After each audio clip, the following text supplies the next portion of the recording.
Maniniwala ba kayo kapag sinabi ko na kahit ang ating profile picture ay kailangang sumusunod sa Facebook Community Standards? Opo, totoo po yan. Dahil ang isa nating kapwa content creator ay na-unpublish or naging not recommendable yung kanyang account dahil sa pagpapalit ng kanyang profile picture.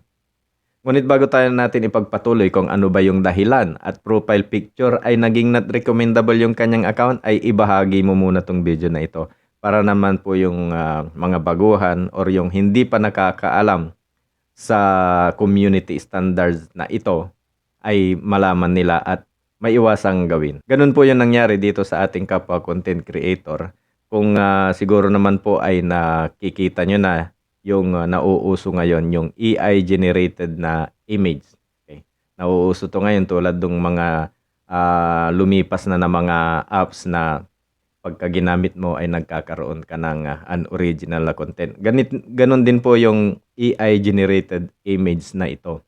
Gumawa po siya ng kanyang image na inedit dito sa AI generated at yun po yung ginamit niya sa kanyang profile picture. Ito po yung ipinalit niya. Katapos niya pong palitan ang kanyang profile picture ay naging unpublished na yung kanyang account. Okay? Naging not recommendable. Alam naman natin na ang ating profile picture ay kumakatawan din po sa atin. Lalo na pagka tayo po ay monetize, kailangan ay hindi ho tayo palaging nagpapalit ng ating mga profile picture. At kailangan po yung ating profile picture ay clear. Okay? Clear at yung talagang mukha natin yung nandoon. Kapag kasi ginamitan natin ito ng AI generated image, mababago na po yung mukha natin. Hindi na po yun yung totoong tayo at hindi na yun yung naka-registered sa platform ni Meta. Kaya magkakaroon po tayo ng violation sa Facebook Community Standards na Account Integrity and Authentic Identity. Yan po yung naging violation ng kapwa natin content creator nang palitan niya ang kanyang profile picture ng isang AI generated na image.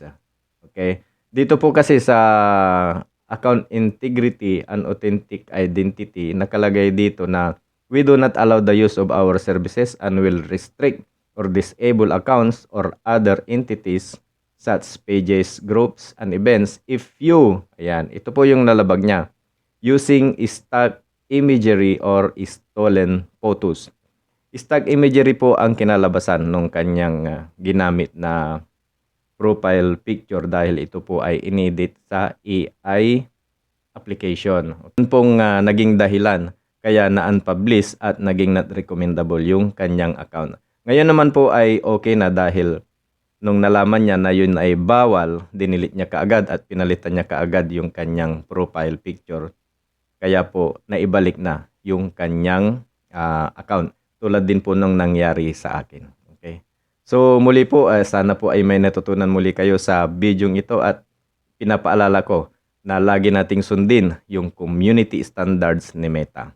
Kung tinatamad ho kayong magbasa ay ugaliin yung manood ng mga tutorial dito sa Facebook. Okay? Maraming salamat po at kung hindi ka pa naka-follow sa page ko ay paki-follow na ako para maging updated ka lagi sa lahat ng mga video na aking i-upload araw-araw. Salamat!